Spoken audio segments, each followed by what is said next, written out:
Ito ang latest trendy. Viral at trendy ngayon sa mundo ng social media ang di umano'y balitang Pilita Corrales' life story and details of her death.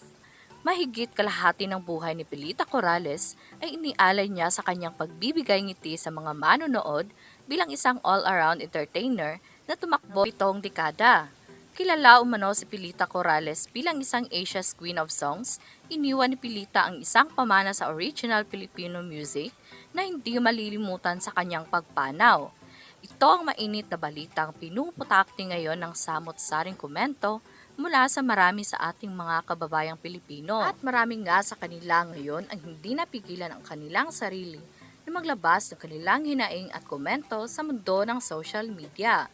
Pero bago ang lahat, mga ka-trendy, kung hindi pa kayo nakasubscribe sa aking channel, please click subscribe and hit the notification bell para lagi kang updated sa latest trending na balitang i-upload namin.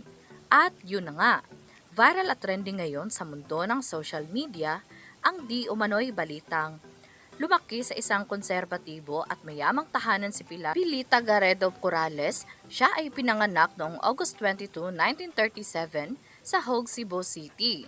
Sa Spanish-Filipino businessman father na walang iba kundi si Jose Corrales de Zaragoza at Spanish immigrant mother na walang iba kundi si Maria Garrido Manzano. Dahil sa kinalalakihan na isang konserbatibong panahon, hindi biro na pinagdaanan ni Pilita matapos tapusin ang pag-aaral sa kolehiyo bilang Immaculada Concepcion sa Cebu alinsunod sa kaugalian ng mga pamilyang may kaya na may dugong Kastila. Ipinadala si Pilita sa isang finishing school sa Espanya, ang Kolehiyo Mayor ni Padre Poveda. Ito'y paghahanda na rin sa pagiging may bahay niya sa isang mayamang lalaki at tagapamahala ng isang marangyang tahanan, ngunit hindi sumang-ayon ang tadhana sa mga planong ito at may ibang landas na nakatakda ng kanyang kapalaran. Pumasok si Pilita na sa entertainment industry sa naging tahanan niya sa loob ng maraming panahon ng kanyang buhay. Naroon ang natural na pamamahal sa musika, si Pilita ay may ibang kakayahan sa pag-uugnay ng kanyang tagapagdinig kung saan ay nakapagpalabas siya ng 135 na album sa kanyang buong karera. Kilala siya bilang multilingual artist na bihasa sa Filipino, Cebuano, English at Spanish. Ginamit niya ang kahusayang ito upang lumikha ng mga kantang mas madaling maramdaman at maintindihan ng mga tao saan mang panig ng mundo sila nagmula. Ang matagumpay na karera ni Pilita ay umabot sa Australia at Pilipinas, hindi siyang nagpatibay sa kanyang katayuan bilang pioneering figure ng music industry. Gamit ang talento noong 1957, sinimula ni Pilita ang kanyang recording career matapos siyang makarating sa Australia. Sa hindi inaasahang pagkakataon, mabilis siyang sumikat at naging isa sa mga pangunahing bituin sa television circuit ng Victoria. Ang kanyang unang single na Come Closer to Me ay agad naging patok sa mga tagapakinig at nagsilbing dana para sa kanyang pagkilala bilang isa sa mga Grand Deal and Victorian Radio and Television. Noong huling bahagi ng 1950s at ng unang bahagi ng 1960s, nakapaglabas siya ng 3 long-play records sa Australia. Pilita tells the story of love, I'll Take Romance, and This is Pilita. Sa mga tagumpay na ito, isa siyang nangunguna at trailed by Zen figure sa kasaysayan ng Australian media at itinuturing na isa sa mga kauna-unahang nagtagumpay sa larangan ng radio at television sa buong bansang iyon. Isa itong nakapahalagang milestone hindi lamang para sa kanya kundi para rin sa mga kababaihang artista, lalo na sa mga banyaga sa isang panahong dominado ng mga kalalakihan ng industriya at media. Ang tagumpay ni Pilita sa Australia ang dahilan kaya ipinangalan sa kanya ang isang kalye, ang Pilita Street sa Forest Hills State of Victoria, Melbourne. Hindi lamang ito nagbukas ng pinto para sa kanyang international career, kundi nagpatibay rin sa kanyang reputasyon sa isang world-class bilang isang world-class performer. Sa kabila ng pagiging dayuhan sa Australia, nagawa ni Pilita na yakapin at mahalin ng mga Australiano sa pamamagitan ng kanyang husay at kakaibang presensya entablado. Sa katunayan, siya ang itinuturing na pinakamagaling na mang-aawit na nagmula sa Pilipinas dahil sa kanyang boses at pagliyad ng kanyang balakang sa tuwing umaawit. Isang estilo niya na tumatak ng husto sa publiko. Ngunit ang biglaang pagpanaw ng kanyang ama ang nag-udyo kay Pilita na bumalik sa Pilipinas at dito na niya sinumulang tahakin ang kaisa-isang landas na tila inilaan para sa kanya ang mundo ng showbiz. Hindi pa batid ni Pilita noon na ang pagbabagong ito sa kalagayan ng kanilang pamilya ang magiging daan upang makilala siya sa bawat sulok ng bansa sa buong mundo at higit sa lahat, maging isang tunay na karangalan ng Pilipinas. Nang bumalik si Pilita sa Pilipinas noong 1963, nagsimula siyang hostess para Swedish show na La Taverna ng DZPI. Dito'y nabihag niya ang puso ng maraming hindi lamang dahil sa kanyang likas na husay sa pag-host, kundi pati na rin sa makapagdamdaming pag-awit ng mga kantang Kastila habang tinutugtog ang gitara. Tinaglao dumagsa ang mga imbitasyon para sa stage shows ang kanyang mesmerizing stage presence na pinatingkad pa ng kanyang magarbong kasuotan, eleganteng anyo at profane hairstyle ang nagpatanyag kay Pilita bilang isang bituin sa mga sikat na teatro noon, ang Clover at Manila Grand Opera House. Naging paborito rin siya sa concert sinikaya na imbitahan siyang magtanghal kasama ang mga international singer na sina Matt Monro, Ray Charles, Sammy Davis Jr.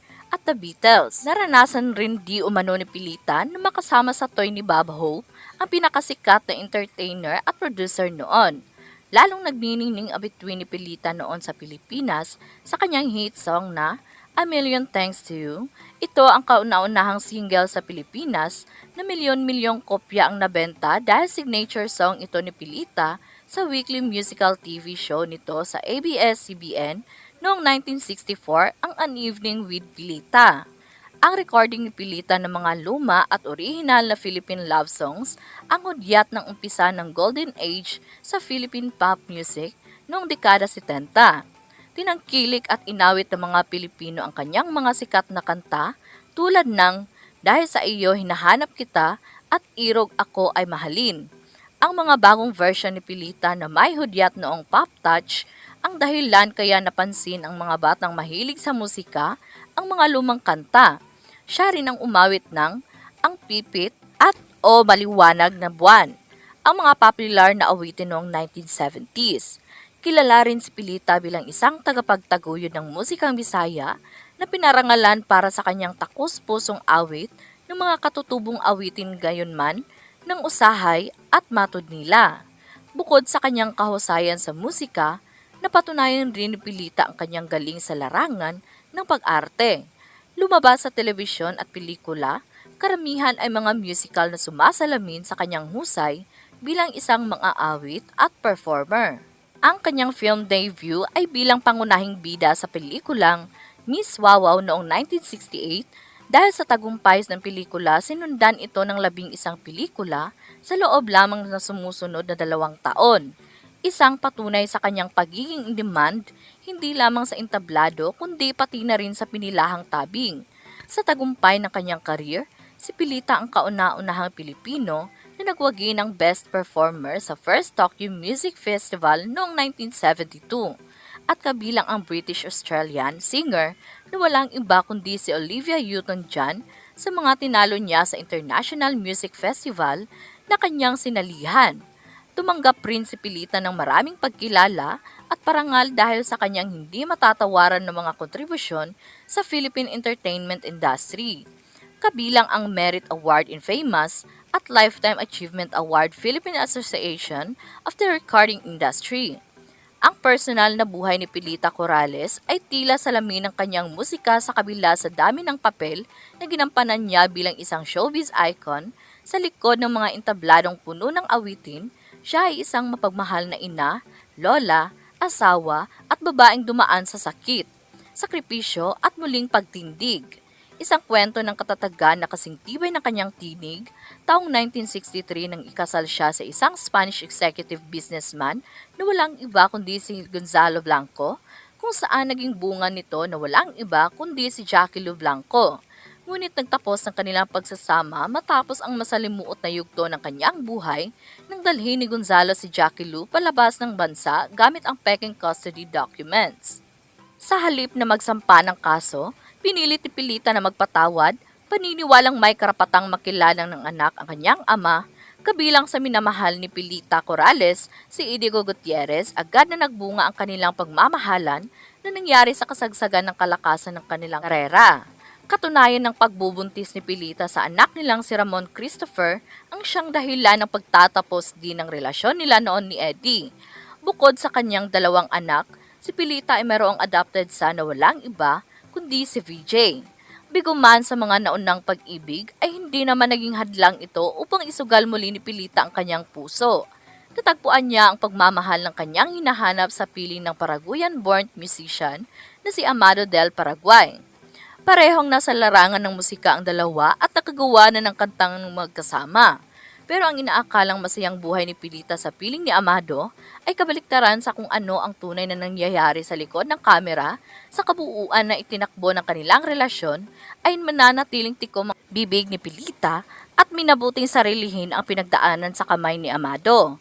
Nang magkahiwalay ay saka lamang unti-unting bukas siya sa publiko, kung saan ay binunyag ni Pilita ang domestic abuse na naranasan niya mula sa kamay ng dating partner. Dahil na rin sa hindi matagumpay na relasyon, aminado si Pilita na nakontento na siya sa buhay na mayroon siya noon kasama ang mga anak at apo. Ngunit hindi inakala ni Pilita nang muling titibok ang kanyang puso. Ang mga hinahanap niyang ito ay natagpuan niya sa katauhan ng Australian Baraguayan businessman na walang iba kundi si Carlos Lopez.